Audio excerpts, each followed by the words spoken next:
Hello বন্ধুরা, কেমন আছো তোমরা? আশা করি ভালো আছো, আর আমি অনেক ভালো আছি।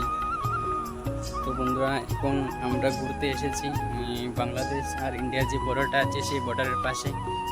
দেখতে পাচ্ছ বর্ডারটা অনেক দূর। তো এখানে আমরা যেতে পারবো না, কারণ এখানে বিএসএফ বসে আছে, বর্ডারের পাশে যেতে দেয় না।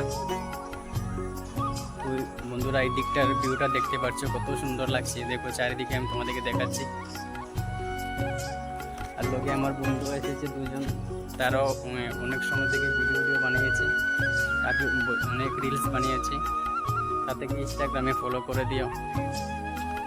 আমি তোমাদেরকে পরিচয় করে দিচ্ছি। ওর নাম হচ্ছে রাজেশ, আর ওর নাম হচ্ছে রতন।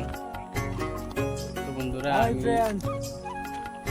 ওদের দুজনের আইডি আমি ডিসক্রিপশনে দিয়ে দেবো, তোমরা তাদেরকে ফলো করে দিও। দেখতে পাচ্ছ বন্ধু, গাইস অনেকদিন থেকে ভিডিও বানাচ্ছি, তোমাদের সাপোর্ট পাচ্ছি না। বন্ধুরা, কে করছো? তোমাদের বাইকে সাপোর্ট করো। তোমাদের বাইকে আগে বাড়ানোর দায়িত্ব তোমাদের উপরে। তোমরা যদি সাপোর্ট না করো তাহলে তো আমি আগে যেতে পারবো না। বন্ধুরা, তোমাদের বাইকে সাপোর্ট করো। আর আজকের ব্লগটা এতটুকুই, দেখা হচ্ছে পরের ব্লগে। তো ততক্ষণ তোমরা ভালো থাকবেন। টাটা।